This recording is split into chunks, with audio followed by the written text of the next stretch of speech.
Hello students, I am Suruchi Jain, your English language teacher.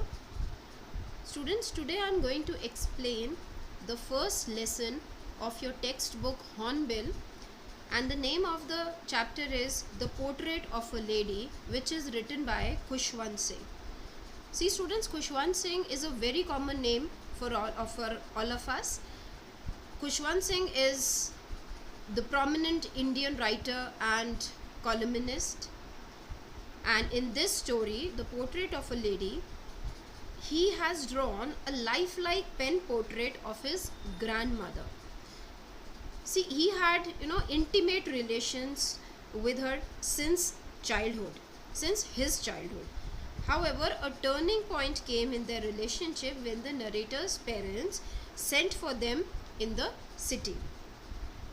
Now I'll explain the chapter line by line. Students, before I start explaining the story line by line, I'll tell you that in this story, Khushwant Singh has described his relationship with his grandmother in different stages of his life. That is, when he was a child, when he went to college, when he went abroad for higher studies, and finally when he came back after 5 years. So here the writer has beautifully described their relationship. Now I'll start explaining line by line. My grandmother, like everybody's grandmother, was an old woman. She had been old and wrinkled for the 20 years that I had known her. People said that she had once been young and pretty and had even had a husband, but that was hard to believe. अब वो बता रहे हैं कि उनकी जो grand mother थी वो बाकी जैसे सभी की ग्रैंड मदर होती हैं, वो एक बूढ़ी औरत थी, और वो बताते हैं कि पिछले 20 साल से बिल्कुल वैसी की उतनी ही बूढ़ी, वैसा ही ओल्ड और रिंकल्ड फेस जैसा उसकी दादी का था. पिछले 20 साल से बिल्कुल जैसे कहते हैं ना, एक स्टेबिलिटी आ गई थी, उतनी बूढ़ी वो पिछले 20 साल से उनको दिख रही थी. वो बताते हैं कि लोग बोलते हैं कि मेरी जो ग्रैंड मदर थी वो किसी टाइम में यंग और बहुत ही प्रिटी हुआ करती थी और उनका एक हस्बैंड भी हुआ करता था, जबकि उसके लिए ये बहुत ही मुश्किल था बिलीव करना, क्योंकि उसने शायद अपने ग्रैंडफादर कभी देखे ही नहीं थे. माई grandfather's portrait hung above the mantelpiece in the drawing room. He wore a big turban and loose-fitting clothes.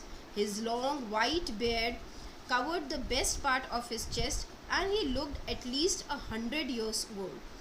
अब वो बताता है कि यानी वो जो खुशवंत सिंह थे उन्होंने अपने ग्रैंडफादर को कभी देखा ही नहीं था. वो बताते हैं कि उनके ग्रैंडफादर की एक पोर्ट्रेट यानी एक फ़ोटोग्राफ वो उनके ड्राइंग रूम की दीवार पर एक लगी हुई थी, और उसमें वो बताते हैं, उनका डिस्क्रिप्शन दे रहे हैं कि उन्होंने एक बिग जो कहते हैं ना टर्बन, जो पगड़ी बांधते हैं सिख लोग, बिग एक टर्बन पहनी हुई थी, और उन्होंने जो कपड़े पहने हुए थे वो लूज़ फिटिंग के थे, और वो बोलते हैं कि उनकी एक लंबी सी दाढ़ी थी जो कि उनकी चेस्ट तक आ रही थी. बताते हैं कि वो उस फोटोग्राफ में उनको देख करके लगता था कि वो तकरीबन 100 ईयर्स के रहे होंगे. He did not look the sort of person who would have a wife or children. He looked as if he could only have lots and lots of grandchildren. अब ये थोड़ा सा फ़नी टोन जो है first paragraph में mister Khushwant Singh ने ऐसा लिखने की कोशिश की है. वो बोलते हैं कि क्योंकि उनके जो ग्रैंडफादर की जो फ़ोटो थी वो इतनी, उस समय वो इतने बूढ़े, तकरीबन 100 साल के ऐसे दिख रहे थे, यानी वो काफ़ी ओल्ड उस फ़ोटोग्राफ में दिख रहे थे. तो बोलते हैं कि ऐसा उन्हें देख करके लगता ही नहीं था कि उनकी कोई वाइफ या कभी बच्चे भी रहे होंगे. वो इतने बूढ़े उस फोटोग्राफ में दिख रहे थे कि ऐसे लगता है कि उनके तो ढेर सारे ग्रैंड चिल्ड्रन हो सकते हैं बस.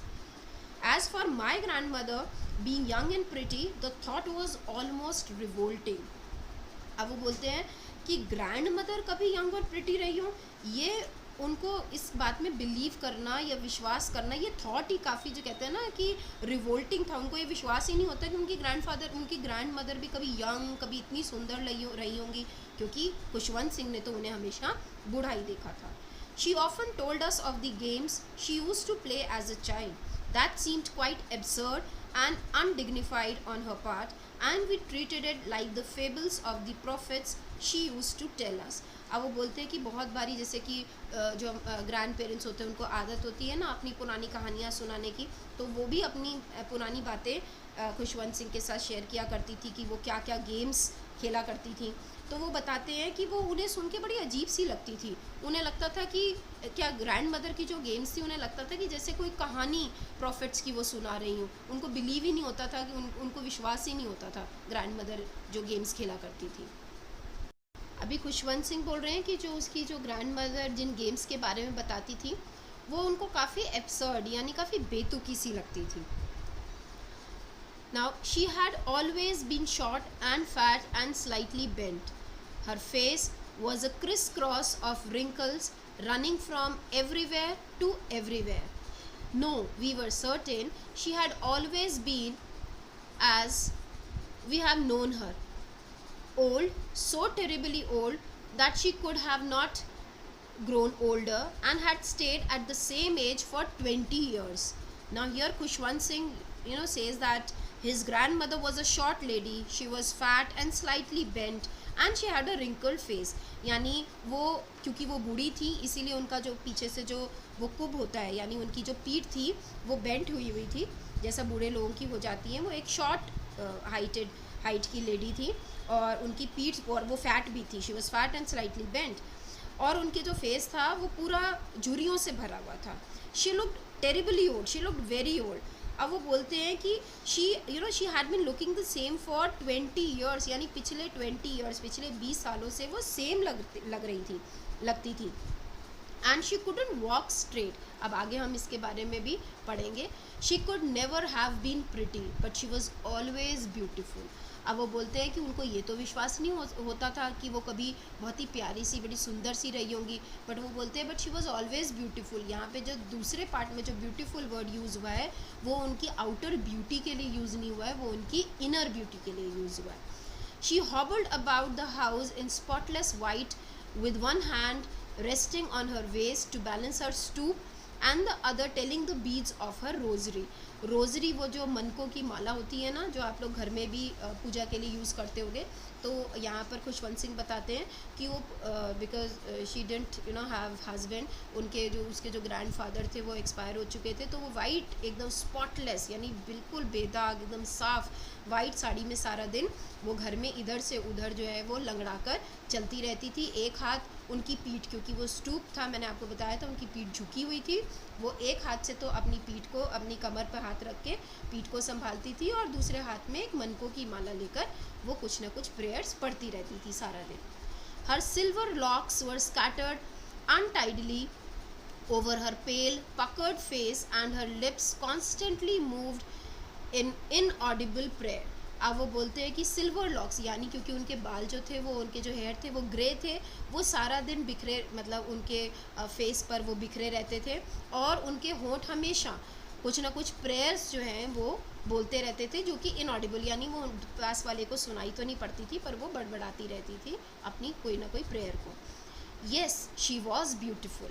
She was like the winter landscape in the mountains, an expanse of pure white serenity, breathing peace and contentment.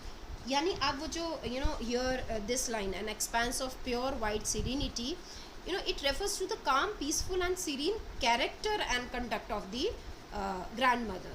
She is compared to the peaceful white landscape in the mountains.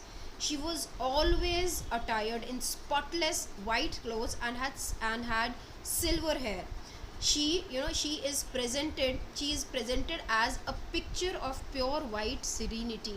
यानी कहते हैं ना वो एक आप कह सकते हैं कि एक मूर्ति की जैसी थी, एक इनकारनेशन जैसी थी, बिल्कुल ऐसे जैसे एक लैंडस्केप का सीन होता है, बिल्कुल उसकी जो ग्रैंड मदर थी वो बिल्कुल वैसे ही लगती थी। My grandmother and I were good friends. My parents left me with her when they went to live in the city and we were constantly together.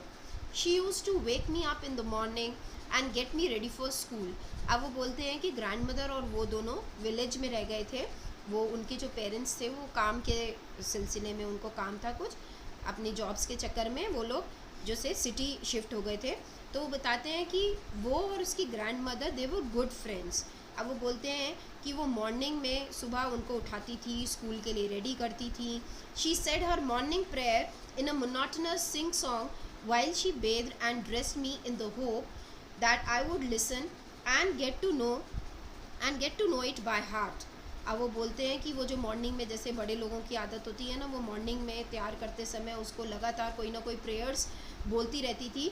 तो यहाँ पर खुशवंत सिंह बताते हैं कि वो शायद ग्रैंड मदर ये सोचती थी कि अगर मैं रोज़ रोज़ रोज़ रोज़ उसके सामने ऐसी प्रेयर्स बोलूँगी उसको तैयार करते टाइम, तो शायद उसे भी लर्न हो जाएगी।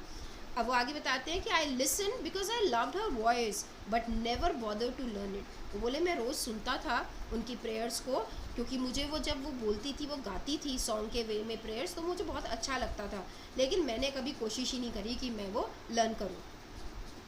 Then she would fetch my wooden slate, which she had already washed and plastered with yellow chalk, a tiny earthen ink pot, and a red pen. Tie them all in a bundle and hand it to me. अब वो बोलते फिर वो तैयारी करती थी school में, उस टाइम की बात है जब स्लेट पर लिखा जाता था। अब की तरह आज की तरह नोटबुक्स नहीं हुआ करती थी, तो वो बोलती है कि वुडन स्लेट, एक जो इंक और जो एक येलो, ये जो एक रेड पेन था वो उसके लिए तैयार करती थी, जिस पे इंक में डुबा डुबा कर वो स्लेट पर लिख सके। और वो सारा चीज़ इकट्ठा करके उसको बांध करके उनके हाथ में दिया करती थी। After a breakfast of a thick stale chapati with little butter and sugar spread on it we went to school. वो बोलते हैं कि उसके बाद वो ब्रेकफास्ट में उसको स्टेल चपाती, यानी रात की बची हुई चपाती जो थी, उस पर थोड़ा सा बटर और बटर और शुगर जो है उस पर ऐसे स्प्रेड करके उसको देती थी, और फिर वो स्कूल की तरफ चलते थे। She carried several stale chapatis with her for the village dogs. और उनकी एक जो कहते हैं ना, एक आदत थी, उनकी एक सेट आदत थी कि वो जब रास्ते में स्कूल की तरफ जाते हुए वो जो स्ट्रीट डॉग्स थे उनके लिए जो बासी और बची हुई जो चपातीज थी वो इकट्ठी करके उनको खिलाने के लिए लेकर जाया करती थी। My grandmother always went to school with me because the school was attached to the temple. The priest taught us the alphabet and the morning prayer, while the children sat in rows on either side of the veranda, singing the alphabet or the prayer in a chorus. My grandmother sat inside reading the scriptures. अब वो बोलते हैं कि वो grand mother के साथ, grand mother इसलिए जाती थी उसको स्कूल छोड़ने, भी इसलिए भी जाया करती थी क्योंकि स्कूल के बिल्कुल बराबर में टेम्पल भी था, एक मंदिर था, और जो प्रीस्ट है वहाँ पे वो उनको अल्फ़ाबेट भी सिखाया करते थे, और मॉर्निंग यानी पढ़ाई लिखाई के बारे में भी, और मॉर्निंग प्रेयर भी सिखाया करते थे। और जो बच्चे थे वो अपने रोज़ में बैठ करके उनके पीछे पीछे जो थे वो कोरस में यानी एक साथ अल्फ़ाबेट प्रेयर सब गाया करते थे, और जो ग्रैंड मदर थी वो अंदर बैठ करके रिलीजियस बुक्स स्क्रिप्चर्स पढ़ा करती थी। When we had both finished, we would walk back together. This time, the village dogs would meet us at the temple door. They followed us to our home, growling and fighting with each other for the chapatis we threw to them. अब वो बोलते जब हमारा ये पढ़ाई ख़त्म हो जाती थी तो इकट्ठे दोनों घर भी वापस आया करते थे, और वहाँ पर जो टेम्पल है उसके दरवाजे पर, उसके आउटर पार्ट पर उसको डॉग्स जो है बैठा मिला करते थे, क्योंकि उन्हें आदत थी कि विलेज डॉग्स को कि वो उन्हें खाना, क्योंकि उन्हें स्टेल चपाती खिलाया करती थी दादी उसकी जो थी रोज़, तो वो उनके पीछे पीछे उनको घर तक फॉलो करा करते थे, पीछे भौंकते हुए और एक दूसरे के साथ लड़ते हुए, बासी रोटियों के पीछे एक दूसरे के साथ लड़ते हुए उन्हें घर तक जो विलेज डॉग्स थे वो फॉलो किया करते थे। When my parents were comfortably settled in the city, they sent for us. अब वो बता रहे हैं कि जब उनके पेरेंट्स कंफर्टेबली जब सिटी में जाकर के सेटल हो गए तो उन्होंने उनको भी बुलाया, अब उसकी ग्रैंड मदर और खुशवंत सिंह को सिटी में रहने के लिए। That was a turning point in our friendship. Turning point, why turning point? Because अभी तो वो विलेज में दोनों रहा करते थे, अभी वो सिटी लाइफ में कैसे एडजस्टमेंट होगी, सिटी लाइफ में जाकर के उनके रिलेशनशिप में क्या क्या, उनकी फ्रेंडशिप में क्या क्या चेंजेस आते हैं, we study further. Although we shared the same room, my grandmother no longer came to school with me. I used to go to an English school in a motor bus. There were no dogs in the streets and she took to feeding sparrows in the courtyard of our city house. अब वो बता रहे हैं कि वहाँ पर क्यों turning point भी क्यों आया उनकी फ्रेंडशिप में, क्योंकि जब वो लोग फाइनली सिटी में जाकर के शिफ्ट हो गए तो वो एक इंग्लिश स्कूल में उनका एडमिशन हो गया था, और वो एक बस से जाया करते थे अपने स्कूल तक। तो अभी ग्रैंड मदर तो थी, she no longer came to school with Khushwant Singh, तो क्योंकि वो छोड़ने जा नहीं पाती थी। और वहाँ पर क्योंकि ग्रैंड मदर की एक आदत थी स्ट्रीट डॉग्स को, विलेज डॉग्स को फीड कराने की, स्टेल चपातीस खिलाने की। अब वहाँ पर शहरों में जो थी उनकी वहाँ पर स्ट्रीट्स में ऐसे डॉग्स नहीं घूमा करते थे, तो अब दादी ने क्या आदत बना ली थी खुशवंत सिंह की, उन्होंने अब बजाय डॉग्स को खिलाने के अब वो स्पैरोज़ को फीड किया करती थी, जो कि उनके सिटी हाउस यानी उनके जो बरांडे में आकर के, आंगन में आकर के जो बर्ड्स बैठा करती थी, स्पैरोज़ बैठा करती थी, वो अब उन्हें खाना खिलाया करती थी। As the years rolled by, we saw less of each other. For some time, she continued to wake me up and get me ready for school. When I came back, she would ask me what the teacher had taught me. I would tell her English words and little things of Western science and learning, the law of gravity, Archimedes' principle, the world being round, etc. This made her unhappy. She could not help me with my lessons. She did not believe in the things they taught at the English school, and she was distressed that there was no teaching about God and the scriptures. अब वो बोलते हैं कि अब धीरे धीरे उनमें जो था ना वो डिस्टेंस जो था वो अब बढ़ने लग गया था, क्योंकि एक तो वो उनको स्कूल छोड़ने नहीं जा पाती थी, फिर दूसरी बात वो बोलते हैं कि अब तो कभी कभी शुरू में तो वो मेरे को पहले की तरह जैसे हम विलेज में रहा करते थे, मुझे सुबह उठाती थी और स्कूल के लिए रेडी करती थी, फिर जब वो वापस आया करते थे तो वो पूछती थी कि आज उन्होंने स्कूल में क्या पढ़ा। और जब खुशवंत सिंह उनको इंग्लिश वर्ड्स जो कि वो नए सीख करके आते थे उनके बारे में, या जो भी साइंस मैथमेटिक्स जो डिफरेंट सब्जेक्ट्स में उन्होंने पढ़कर वो आए होते थे, जैसे law of gravity, Archimedes principal, ये सब उनको बताते थे। तो जो उनकी ग्रैंड मदर थी वो इस बात से खुश नहीं थी। वो क्यों खुश नहीं थी? क्योंकि वो कहते हैं ना वो डिस्ट्रेस्ड हो गई थी, उनको ये अच्छा नहीं लगता था कि इंग्लिश स्कूल्स में गॉड जो there were no teachings about God and scriptures, यानी कोई रिलीजियस जो थी वो पढ़ाई टीचिंग्स नहीं हुआ करती थी, वहाँ पर गॉड के बारे में नहीं पढ़ाया जाता था, रिलीजियस एक्टिविटीज़ नहीं होती थी, टीचिंग्स नहीं होती थी, ये बात उनको बहुत बुरी लगती थी। One day I announced that we were being given music lessons. She was very disturbed. To her, music had lewd associations. Lewd associations means, according to her, music belonged to indecent people.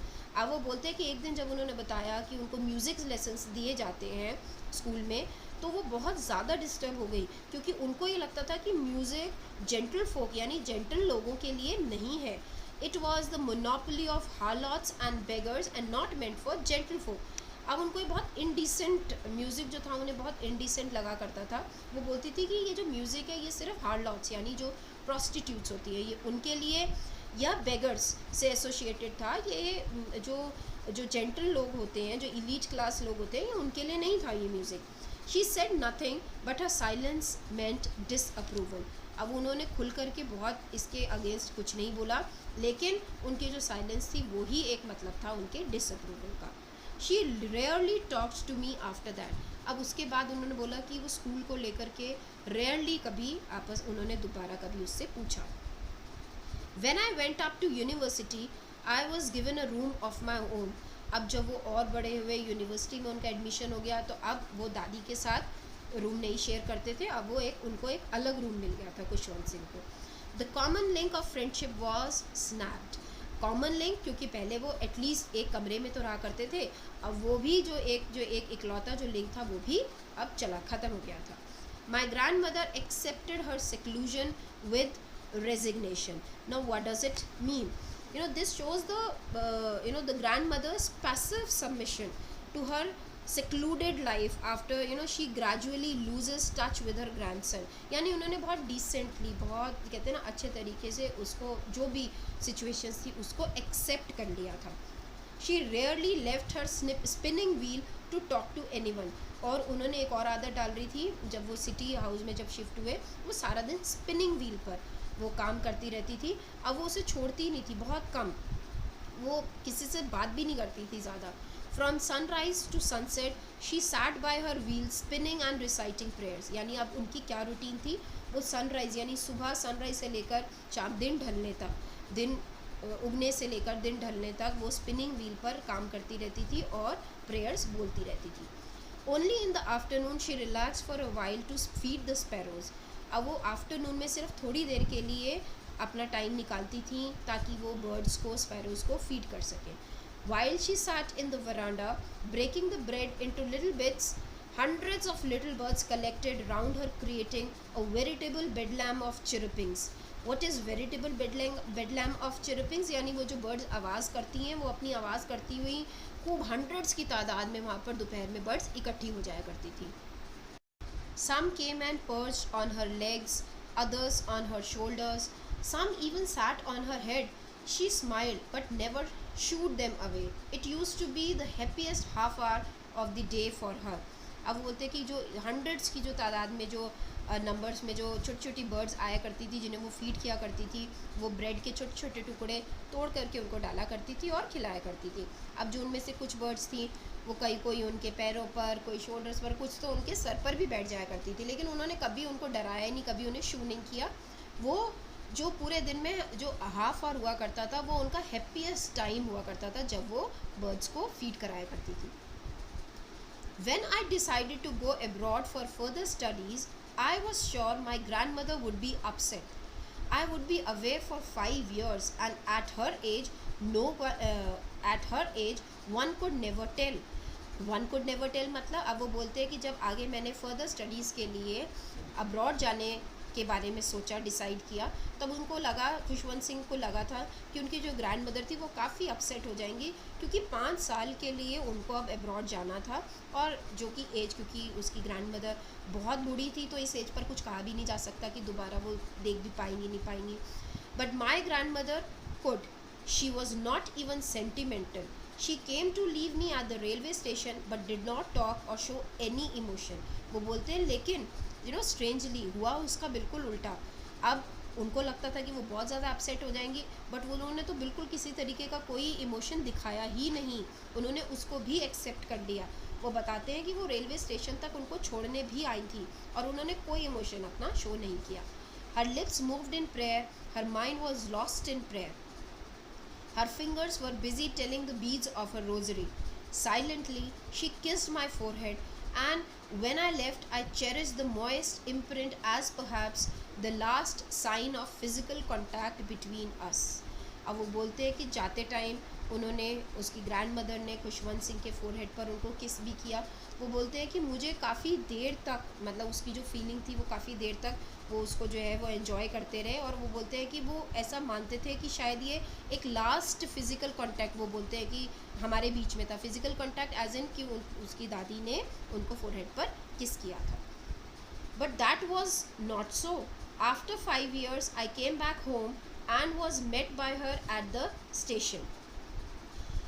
अब वो, जैसा कि उनको लगा था कि शायद ये लास्ट फिज़िकल कांटेक्ट होगा, बट ऐसा हुआ नहीं. जब वो 5 years बाद दोबारा जब वो वापस आए तो वो रेलवे स्टेशन पर दोबारा उसकी जो ग्रैंड मदर थी खुशवंत सिंह की, वो दोबारा उनको वेलकम करने के लिए वहाँ पर रेलवे स्टेशन पर आई. वहाँ पर she did not look a day older. अब वो बोलते हैं कि वो बिल्कुल पहले की तरह उतनी ही बूढ़ी आज भी लग रही थी, बिल्कुल उनमें ज़रा सा भी फ़र्क नहीं आया था. She still had no time for words, and while she clasped me in her arms I could hear her reciting her prayers. और बोलते हैं आज भी उन्होंने कुछ नहीं बोला, आज भी उनके पास बातों, कहते हैं ना, बातें थी ही नहीं, शब्द थे ही नहीं बोलने के लिए.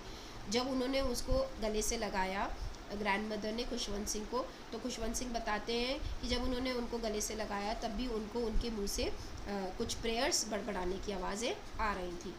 Even on the first day of my arrival, her happiest moments were with her sparrows, whom she fed longer, and with frivolous rebukes.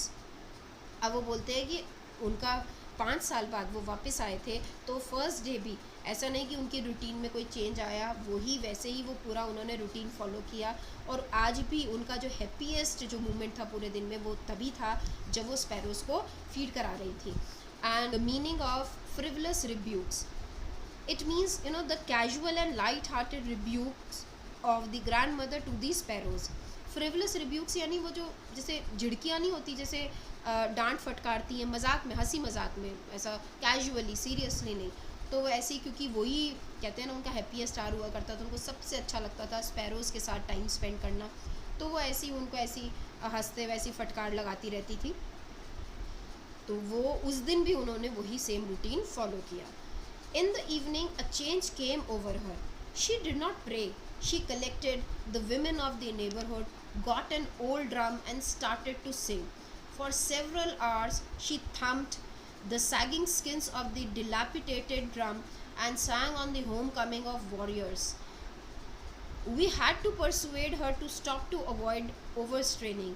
That was the first time since I had known her that she did not pray. अब बोलती है लेकिन evening में अचानक से कुछ उनके अंदर एकदम से कहते हैं ना वो चेंज आ गया. उस दिन उन्होंने प्रे नहीं किया, उस दिन उन्होंने वो प्रेयर्स नहीं बोल रही थी, उन्होंने आसपास की आस पड़ोस की लेडीज़ को इकट्ठा किया और एक ओल्ड ड्रम भी अरेंज किया और उसको बजाती रही वो, और खूब उन्होंने गाना गाया और जो नेबरहुड की जो लेडीज़ थी उनके साथ होम कमिंग ऑफ वॉरियर्स, मतलब ये सारा उन्होंने खूब जैसे सेलिब्रेशन जैसा जो था पूरा एटमॉस्फेयर हो गया, खूब सेलिब्रेट किया. वो बोलते हैं कि हम लोगों को उन्हें परसुएड करना पड़ा, यानी उनको मनाना पड़ा कि वो अपने आप को ओवर स्ट्रेन ना करें, उनको रोकने की उन्होंने पूरी कोशिश करी. और वो बोलते हैं कि ऐसा फर्स्ट टाइम था जब से उन्होंने अपनी ग्रैंड मदर को जाना था कि वो आज वो प्रेयर नहीं कर रही थी. The next morning she was taken ill. अब वही हुआ because she overexerted herself. अब वो अगले दिन वो बीमार पड़ गई. It was a mild fever and the doctor told us that it would go, but my grandmother thought differently. अब बोले जब डॉक्टर को बुलाया तो डॉक्टर ने बोला कि माइल्ड फीवर है और ठीक हो जाएंगी वो, लेकिन ग्रैंड मदर की सोच तो थी वो डिफरेंट उनके दिमाग में कुछ चल रहा था. She told us that her end was near. She said that since only a few hours before the close of the last chapter of her life she had omitted to pray, she was not going to waste any more time talking to us. अब वो बोलते हैं कि उन्होंने हमें बोला कि अब उनका जो एंड था वो बिल्कुल पास था, या उनको समझ में आ गया था कि अब जो है वो उनका एंड टाइम जो है पास आ गया था. और उन्होंने बोला कि अपने जो लास्ट चैप्टर जो उनकी लाइफ का यानी उनकी डेथ जो थी वो नियर थी और उन्होंने प्रेयर नहीं की थी. अब उन्होंने बोला मैं अब अपना टाइम बिल्कुल वेस्ट नहीं करना चाहती हूँ, और वो प्रेयर करना चाहती थी सिर्फ. We protested. अब वो बोलते हैं कि हमने प्रोटेस्ट यानी हमने उनकी बात को कहते हैं ना विरोध भी किया. But she ignored our protests. She lay peacefully in bed praying and telling her beads. Even before we could suspect her lips stopped moving and the rosary fell from her lifeless fingers. A peaceful pallor spread on her face and we knew that she was dead. अब वो बोलते हैं कि हमने जो उनको रोकने की कोशिश भी करी, उनको बोला कि नहीं आप रेस्ट करो, बट उन्होंने इग्नोर कर दिया हमारे जितने भी प्रोटेस्ट से, और वो लास्ट टाइम तक अपने बेड में लेटी हुई प्रेयर्स जो हैं वो बोलती रही, और जो रोज़री थी उसकी बीट्स को वो लगातार चलाती रही. और कुछ देर बाद उन्होंने बोला कि हमें इससे पहले कि हमें कुछ समझ में भी आती, कुछ ऐसा मतलब सस्पिशियस सा लगता, उनकी जो लिप्स थे वो प्रेयर्स बोलना बंद हो गए और उनकी उंगलियों में से रोज़री जो थी वो एक तरफ गिर गई, और जो उनका जो फेस था उस पर बिल्कुल कहते हैं ना बिल्कुल बिल्कुल उनका पीसफुल जो था वो फेस एकदम लग रहा था. We lift her off the bed and as is customary laid her on the ground and covered her with a red shroud. After a few hours of mourning, we left her alone to make arrangements for her funeral. अब वो बोलते हैं कि जैसा कि customary होता है, custom होता है कि उनको जब उनकी डेथ हो गई तो बेड से उठा करके उनको नीचे ज़मीन पर उनको उनकी डेड बॉडी को लेटा दिया गया. और रेड श्राउड यानी रेड कलर के श्राउड होता है जो वो चादर जिससे ढकते हैं ना डेड बॉडी को, कफन कह सकते हैं उसको, तो वो उनको उड़ा दिया गया रेड कलर का. And after a few hours वो बोलते हैं कि कुछ घंटों बाद उन्होंने जब मोर्निंग मतलब करने के बाद उन्होंने दुख अपना जो है ना तो उस करने के बाद उसके बाद उनको अरेंजमेंट्स करने के लिए जाना था क्रिमेशन के लिए, तो वो अरेंजमेंट्स करने के लिए फिर चले गए. In the evening we went to her room with a crude stretcher to take her to be cremated. फिर वो कहते हैं ना अर्थी वो एक क्रूड स्ट्रेचर वो लेकर के आए क्योंकि उनको फ्यूनरल के लिए जाना था. The sun was setting and had lit her room and veranda with a blaze of golden light. उस समय sunset का time था. We stopped halfway in the courtyard, all over the veranda and in her room, right up to where she lay dead and stiff, wrapped in the red shroud. Thousands of sparrows sat scattered on the floor. अब वो बोल रहे हैं कि जब वो court yard यानी जो अपना जो आंगन था वहाँ पर उनको हाफ वे में ही रुकना पड़ा क्योंकि जहाँ उनकी डेड बॉडी पड़ी थी रैप्ड रेड श्राउड में, और मतलब उनके और वहाँ तक डेड बॉडी के बीच में पूरे वरांडा में और उनके रूम में थाउजेंड्स ऑफ बर्ड्स वहाँ पर इकट्ठा थी पूरे फ्लोर पर. There was no chirruping. We felt sorry for the birds and my mother fetched some bread for them. अब वो बोलते हैं कि लेकिन उनको थोड़ा दुख हुआ क्योंकि उसकी ग्रैंड मदर की आदत थी, उन्हें लगा कि शायद वो बर्ड्स खाने के लिए आई हैं, तो उसकी मदर ने उनको जो है वो जो ब्रेड थी वो तोड़ करके उनको खाने के लिए दी. And there was no chirping, यानी बिल्कुल भी आवाज़ नहीं थी, बिल्कुल बर्ड्स कोई उनकी बर्ड्स की तरफ से कोई चिरपिंग की आवाज़ नहीं थी. She broke it into little crumbs the way my grandmother used to and threw it to them. अब उन्होंने ब्रेड को बिल्कुल वैसी जैसे ग्रैंडमदर टुकड़े किया करती थी वो करके उनकी तरफ फेंके. The sparrows took no notice of the bread. When we carried my grandmother's corpse off, they flew away quietly. Next morning, the sweeper swept the breadcrumbs into the dustbin. Now see how emotional scene is depicted here. अब वो बोलते हैं कि sparrows, जब mother ने उनको sparrows को bread के क्रम्स दिए तोड़ करके, उन्होंने बिल्कुल किसी एक सिंगल बर्ड ने भी कोई नोटिस नहीं किया ब्रेड की तरफ. और वो जैसे ही जब ग्रैंड मदर की डेड बॉडी वहाँ गई क्रेमेशन के लिए, वहाँ से वो लोग लेकर के गए, जो जितनी भी बर्ड्स थी वो सारी चुपचाप उड़ करके चली गई. और वो बताते हैं कि किसी ने बिल्कुल किसी भी ब्रेड क्रम को कुछ नहीं खाया बर्ड्स ने. वो सिर्फ अपना कहते हैं ना, अपना उनको देखने के लिए आई थी, ग्रैटिट्यूड पे करने के लिए आई थी ग्रैंड मदर को. दे वर ऑल्सो वेरी सैड. तो वो अपना जो था दुख उनके सामने वो शो करने के लिए आई थी. और नेक्स्ट डे स्वीपर ने वो जो ब्रेड क्रम्स थी वहाँ से उठा करके उसको डस्टबिन में फेंक दिया. Now that is all for this story students. I hope you understood the story well. Thank you students.